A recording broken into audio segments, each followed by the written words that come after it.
નમસ્કાર મિત્રો, ફરી એક વખત સ્વાગત છે આપણી આ યુટ્યુબ ચેનલમાં. આજે આપણે જોઈશું ધોરણ 10 વિષય ગણિતનું પ્રકરણ 5 સમાંતર શ્રેણીની અંદર સ્વાધ્યાય 5.1નો ક્વેશ્ચન નંબર 2. મિત્રો, સ્વાધ્યાય 5.1ની અંદર આવતો ક્વેશ્ચન નંબર 1 જે આપણા સિલેબસમાં નથી, માટે આપણે તેનો વિડીયો બનાવેલો નથી અને તેની જરૂર પણ નથી.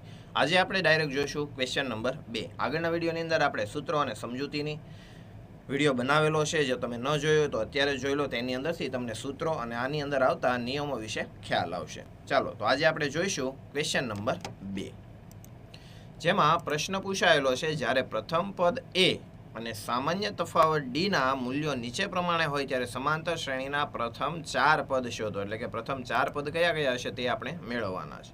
સવાલ કંઈક આપણને આવો આપેલો છે, a બરાબર 10 અને d બરાબર 10. તો ચાલો, પ્રથમ પદ એટલે તો એ જ થશે, જે છે આપણું 10. બીજું પદનું પણ આપણે સૂત્ર થિયરીની અંદર સમજાવેલું છે. કયું આવશે? a plus D. તો a પ્લસ ડી એટલે કે પહેલું પદ પ્લસ ડી, તો પહેલું પદ હતું 10 અને સામાન્ય તફાવત આપણને આપેલો છે 10, તો 10 વત્તા 10 થશે 20. ત્રીજું પદ તો a પ્લસ 2d, જે તમને ખ્યાલ છે. તો બીજું પદ પ્લસ ડી કરો તો પણ જવાબ આવશે, અથવા તો પહેલું પદ એટલે a પ્લસ 2d કરશો તો પણ આપણને કિંમત મળશે, જે છે આપણું 30. અને ચોથું પદ આવશે ત્રીજું પદ વત્તા એની અંદર પણ સામાન્ય તફાવત ઉમેરી દઈએ તો આવશે 40. આમ આપણા પ્રથમ 4 પદ કંઈક આ પ્રમાણેના થશે. આમ સમાંતર શ્રેણીમાં માંગેલા પહેલા 4 પદ 10, 20, 30, 40 છે તેમ કહી શકાય. બીજું છે a બરાબર -2 અને d બરાબર સામાન્ય તફાવત આપણને આપેલો છે 0. તો પહેલું પદ -2 રહેશે. હવે મિત્રો, સામાન્ય તફાવત 0 છે, માટે બધા જ પદ -2 રહેશે. તો તમને પ્રશ્ન થશે કે આને સમાંતર શ્રેણી કહેવાય?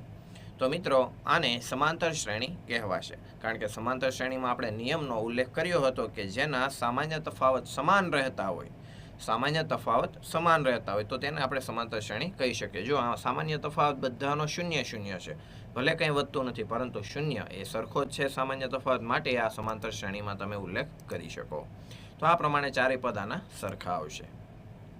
તો સમાંતર શ્રેણીના માગેલા 4 પદ -2, -2, -2, -2 છે તેમ કહી શકીએ. ત્યારબાદ આગળ જોઈએ, a બરાબર 4 અને d બરાબર આપેલા છે -3. ચાલો, તો આપણું પહેલું પદ એટલે કે a થશે 4. ત્યારબાદ આગળ જોઈએ બીજું પદ. તો પ્રથમ પદમાં આપણે d ઉમેરીએ, પરંતુ અહીં જુઓ તમે, d માઇનસની અંદર ઋણ સંખ્યા છે એટલે ઓછા થતા જાય છે, તો પ્લસ છે, પરંતુ તે કેવા થઈ જશે? માઇનસ. તો 4માંથી 3 જાય તો આપણું બીજું પદ આવશે 1. એવી જ રીતે ત્રીજું પદ, બીજા પદમાં પણ d ઉમેરીએ એટલે કે 1 પ્લસ -3, તો પ્લસ માઇનસ માઇનસ, 3માંથી 1 જાય તો આપણો જવાબ આવશે -2. અને ચોથું પદ પણ આપણને મળશે -5. મિત્રો, સામાન્ય તફાવત ઋણમાં છે, માટે આપણી સંખ્યા નાની થતી જશે. તો આ પ્રમાણે આપણને 4 પદ મળશે, 4, 1, -2 અને -5. આગળ જોઈએ, a બરાબર -1 છે, જ્યારે d અડધો છે એટલે કે 1/2 છે. ચાલો, તો પ્રથમ પદ તો આપણું એ જ આવશે -1. બીજું પદ મેળવવા પ્રથમ પદની અંદર સામાન્ય તફાવત ઉમેરીએ એટલે કે -1 પ્લસ 1/2. મિત્રો, અહીં 1/2 કાંઈ ન હોય તો 1 હશે, લસા લેવો પડશે એટલે કે 2 થશે, તો આપણો જવાબ આવશે -2 પ્લસ 1 એટલે કે 1/2. એટલે કે આપણો જવાબ આવશે -1/2, જે થશે આપણું બીજું પદ. ત્રીજું પદ જોઈએ, તો ત્રીજા પદની અંદર જે બીજું પદ છે, બીજા પદની અંદર આપણે સામાન્ય તફાવત ઉમેરીએ એટલે કે -1/2 પ્લસ 1/2, બંને ઉડી જશે, તો આપણું ત્રીજું પદ આવશે 0. અને ચોથું પદ, તો ત્રીજા પદની અંદર આપણે ઉમેરીએ તો 0 વત્તા 1/2, તો 0માં કોઈ પણ સંખ્યા ઉમેરીએ તો તેનો તે જવાબ આવે, તો આપણો જવાબ આવશે 1/2. તો આ પ્રમાણે આપણે ચારેય પદો મેળવી શકાય, જે આપણા થશે -1, -1/2, 0 અને 1/2.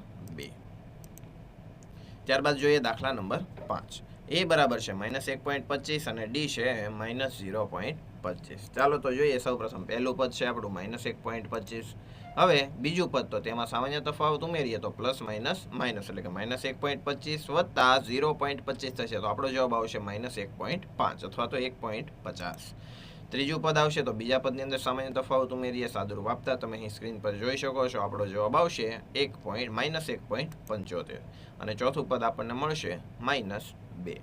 તો આ પ્રમાણે આપણે ચારે પદો મેળવી શકાય અને લખી શકાય. આમ સમાંતર શ્રેણીના માગેલ પહેલા 4 પદ -1.25, -1.50, 1.75 અને -2 છે. અહીં આપણને આપેલો છે, નીચે આપેલ સમાંતર શ્રેણી માટે પ્રથમ પદ અને સામાન્ય તફાવત શોધો. પ્રથમ પદ એટલે મિત્રો થિયરીની અંદર મેં તમને જાણ આપી હતી, સમજૂતીની અંદર આપણે શીખ્યા જ હતા. પ્રથમ પદ એટલે કે એ, અને સામાન્ય તફાવત તો બે પદ વચ્ચેનો ગેપ જે હંમેશા સરખો રહે છે તો જ સમાંતર શ્રેણી બને. એટલે કે સામાન્ય તફાવત ડી પણ આપણે શોધવાનો છે અને પ્રથમ પદ એ પણ મેળવવાનું છે. તો ચાલો પહેલી આપણે સમાંતર શ્રેણી જોઈએ જે આપણને આપેલી છે 3 1 1 3. ચાલો તો પ્રથમ પદ અહીં આવશે a બરાબર 3 અને સામાન્ય તફાવત તો d બરાબર બીજા પદમાંથી પહેલા પદની બાદબાકી એટલે કે a2 માઇનસ a1. તો આપણો જવાબ આવશે 1 માઇનસ 3 એટલે કે માઇનસ 2. આમ આપણને સામાન્ય તફાવત મળી શકે. ત્યારબાદ છે દાખલા નંબર 2 -5 -1 3 અને 7. તો ચાલો આગળ જોઈએ. પ્રથમ પદ અહીં આપણે જોઈ શકીએ છીએ a એટલે પહેલું પદ જે આપણું છે -5. મિત્રો અહીં -5 આવશે. ત્યારબાદ છે સામાન્ય તફાવત. તો સામાન્ય તફાવત એટલે d બીજા પદમાંથી પહેલું પદ બાદ કરીએ એટલે કે a2 માઇનસ a1. તો -1 -5. ચાલો માઇનસ માઇનસ થશે પ્લસ એટલે કે -1 + 5 એટલે કે આપણો જવાબ આવશે +4. આ પ્રમાણે આપણને સામાન્ય તફાવત d પણ મળી શકે. ત્યારબાદ મિત્રો આગળ જોઈએ. ત્રીજું છે 1/3 5/3 9/3 અને 13/3. આ પ્રમાણેની આગળ સમાંતર શ્રેણી આપણને આપેલી છે. ચાલો જોઈએ. તો પ્રથમ પદ એટલે પહેલું પદ આપણને આપેલું છે 1/3 જે આપણું થશે a અને સામાન્ય તફાવત તો એ થશે d બીજા પદમાંથી પહેલા પદની બાદબાકી એટલે કે 5/3 માઇનસ 1/3. ચાલો છેદ સરખો છે એટલે મિત્રો અંશની બાદબાકી થશે. 5માંથી 1 જાય તો આપણો જવાબ આવશે 4/3 જે થશે આપણો સામાન્ય તફાવત એટલે કે d. આ પ્રમાણે આપણે પ્રથમ પદ અને સામાન્ય તફાવત મેળવી શકાય. આગળનો દાખલો જોઈએ. 0.6 1.7 2.8 3.9. ચાલો તો પ્રથમ પદ તો આપણને બહુ સરળ જ છે મેળવવું. જે પહેલું પદ છે તે આપણું પ્રથમ પદ એટલે કે a જે આવશે 0.6.